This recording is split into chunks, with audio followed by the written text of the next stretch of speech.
Greetings from the European Centre for Modern Languages of the Council of Europe. My name is Sarah Breslin and I'm the Executive Director of the ECML, based here in Graz, not so very far away from where you are all gathered today. I'd like to give this short presentation to introduce you to our call for proposals for the next ECML programme 2020-23. And I'd like to begin by thanking Alte for giving me this opportunity, and in particular for thanking Graham Seed, who did invite me to come and be with you today, but unfortunately that wasn't possible. As you probably know, Alte is a long-standing member of the ECML and has worked very closely with the Council of Europe from the beginning in its work on language education. And Alte is part of the ECML's Professional Network Forum. And Graham had the pleasure, I hope, of coming to a meeting of the Professional Network Forum in December 2018 and of taking part in our launch event for the next call for proposals. Hence this invitation to share information about the call with you today. I'm going to try and be as brief as possible, but what I'd like to cover in this short video is a little bit of background to the work of the ECML. Perhaps there are some of you who don't know the Centre very well. More information specifically about the priorities in the call and how they relate to the work of Alte. Something about the key features of an ECML project, which you need to understand before you would consider putting in a proposal. And then the practical aspects, when to apply, how to apply, etc. So what I'm also going to do is send Graham this presentation so that he can distribute it to you, and the slides are hyperlinked so that you can have the information at your fingertips. So on the next slide, I just want to show you how we elaborate our programme, and it starts by asking our member states what are the priorities in their countries in terms of language education. And here you can see on this slide the Wordle. You can see they have many priorities and many needs, and that member states of the ECML are looking for support in a number of fields. What I perhaps forgot to say for those of you who don't know is that the ECML is a partial agreement of the Council of Europe. That means that member states of the Council choose to make an additional contribution to language education. And we currently have 33 of the 47 Council of Europe member states. So you can see from this slide the enormous challenges that there are in member states when it comes to quality language education. And in order to develop a call, we looked at these priorities and we tried to group them into priority areas. And so on the next slide, you see these priority areas. For example, language professionals as agents of change. Now that's one that I think relates very closely to assessment, because we really want language teachers to be implementing formative assessment in their classroom and to be seeing learning, teaching and assessment as a coherent whole. The second one is of particular interest to you, considering and reconsidering key tools of the Council of Europe. I'll come back to that one in a moment. But I think in fact they're all of relevance to the work of Alte. If we take by plurilingual education for a new decade, how are we assessing young people with plurilingual competences? How are we making sure that the kind of assessments that we're producing are actually valuing the languages that people are bringing to their learning? Let's focus in for a moment on that second area, which is possibly the one of most direct relevance to Alte. So on my next slide, I've taken a snapshot of the details of that area from our call document. And you can see there we're looking at the original CEFR itself. We're looking, of course, at the implications of the companion volume. What does this mean for curricula, for testing, for assessment? And we're looking again at the European language portfolio. In some ways, the European language portfolio was ahead of its time, and I think actually it's probably the time to bring it back, but to create a format that is user-friendly and accessible. If we think about the multilingual nature of today's classrooms in schools and universities, then something like the ELP, which allows people to show their partial competences, is of great importance. So we're looking for ideas how we can repackage these tools, how we can make them more accessible to people, how we can contextualize them. But that would also include, for example, the Liam toolkit, which I know Alte has been heavily involved in developing with our colleagues in Strasbourg. On my next few slides, I'm going to look at what are the key features of an ECML project. Some of you may know I've been involved in ECML projects, others may have been involved in European Commission projects. The format is quite different at the ECML, and I think it's important to know what those key features are. So you can see here on the next slide a summary of these key features, led by a team of 4 experts from different member states. I'll come back to that one. Of varying durations, you can think of a short project or a longer project. I suppose it really depends if you're developing something completely new or if you're thinking about taking something that already exists into a further stage of development or application. All our projects are bilingual. One language must be English or French. You can choose English or French as the other language, but you can also consider different languages. And all our projects result now in electronic resources. We no longer use printed applications. And these electronic resources need to do a number of things, and these are listed here. I'm not going to go into all of them. The first one addresses national priorities. This is hyperlinked to a document which shows you country by country what these priorities are. So takes that Wordle and breaks it down by country.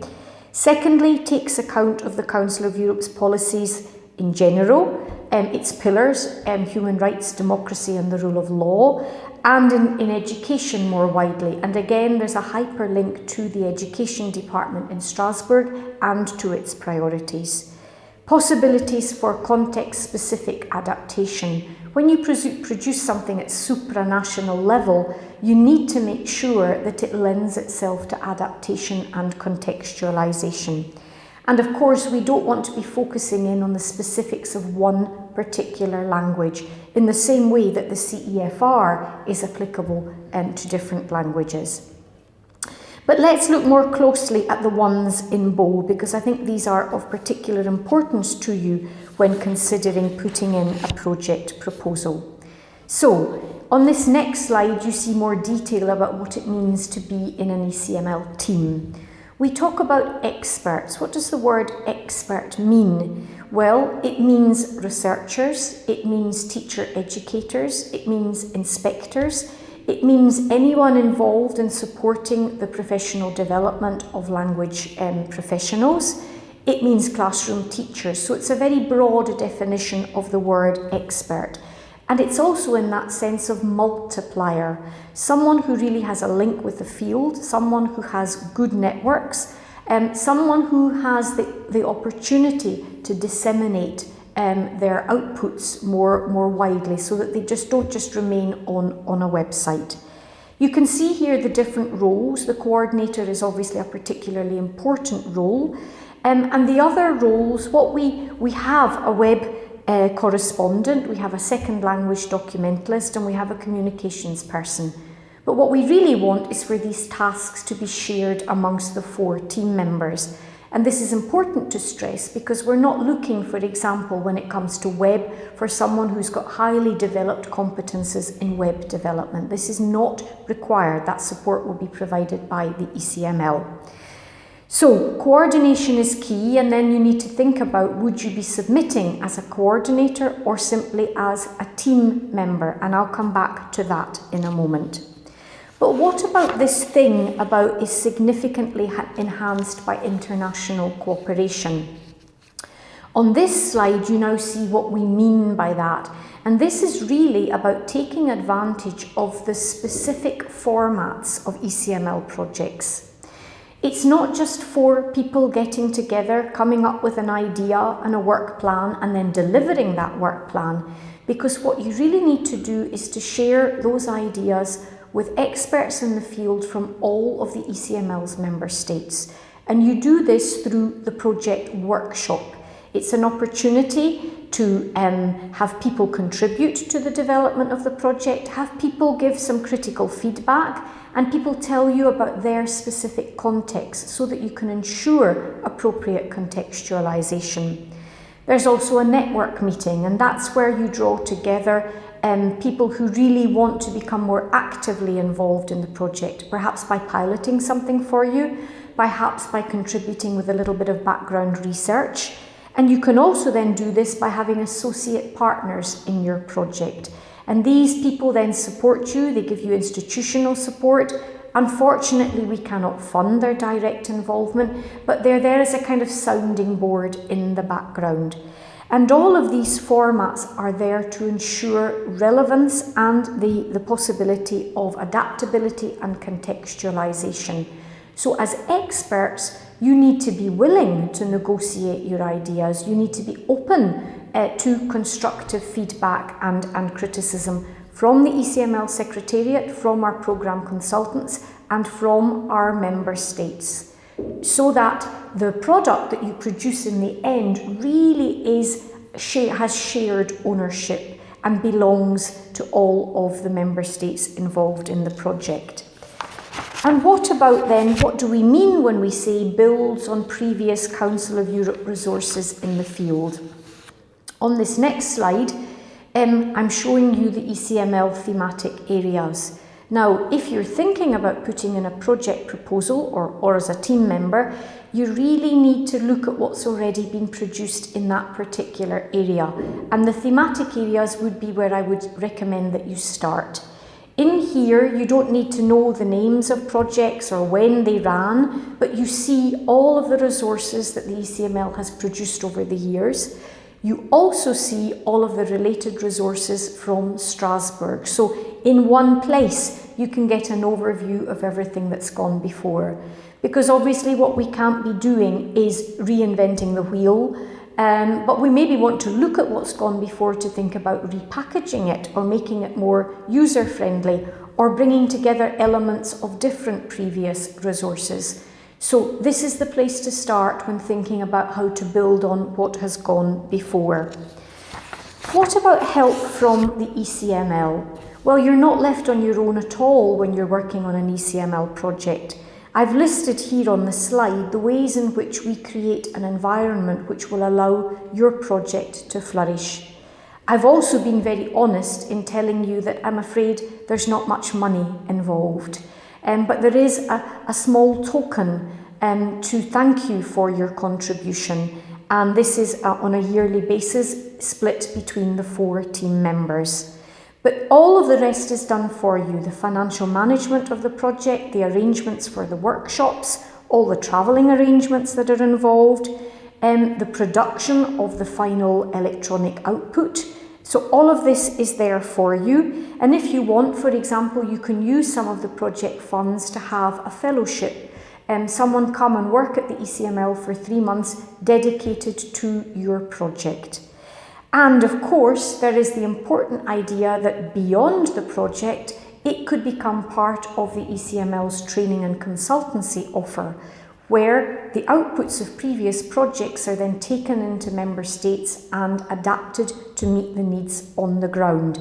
And this is very encouraging for experts, because often you finish a project and it sits on a website and you worry about what's happening to it. Well, there's an opportunity with the ECML to continue the project afterwards in the form of training and consultancy.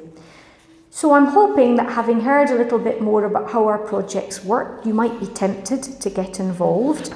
And if you are, there are 2 ways to do this. You see on this next slide, you can either apply as a coordinator.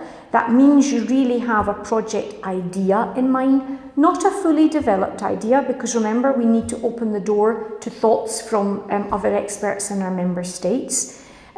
Or you may wish to apply simply as a team member. You have expertise in the area, you're really interested, but you don't have a specific project in mind. And if you apply as a coordinator, you can bring your team with you, so you can name other people you would like to work with. Remember, they need to be from 4 different countries. Or you can wait and see who applies as team members, and together we will help you build your team. This is new. So it's much more flexible. There are many more ways now for people to get involved in ECML projects. So they're the things you need to keep in mind. And of course, on the Call website, you will see the selection criteria, the main one being expertise in the field. But there are other ones like close links to networks and ability to disseminate the outputs, etc. They're all there on the website for you to see. And also the key dates, because that's very, very important. The most important date, as you see from this next slide, is the deadline, 22nd of April 2019. All proposals, either for a project, to coordinate a project or to be a team member, need to reach us online by that date. The slide also shows you then the dates for the selection process. You'll see it's quite a long process. We won't know the final results until October. But by that time, it will be our governing board, following the advice of an expert advisory group, who will make the final choices on the new projects. We will then build the project teams together with the new coordinators, who will then come, the new project coordinators, to the ECML in November, with a view to starting their projects on the 1st of January. I hope I've given you all the key information. I hope I've explained how ECML projects work. But on this very last slide, I'm just trying to sum up why I believe it's worth getting involved. It really is a unique experience. It's a platform for sharing. It's an opportunity to learn to take part in your own professional development in a safe space where you can negotiate your ideas, where you can find out what's happening in other countries, and then where you can ensure that your outputs are disseminated at European level. So, on that note, I will just finish this presentation, hoping that I've tempted some of you to get involved. If you have any questions, please contact me by phone or by email. There's much more information on the dedicated Call website. And as I say, these slides will be sent to you so that you can look at them in your own time. We would love to have you on board, and good luck with the rest of today's event. Thank you.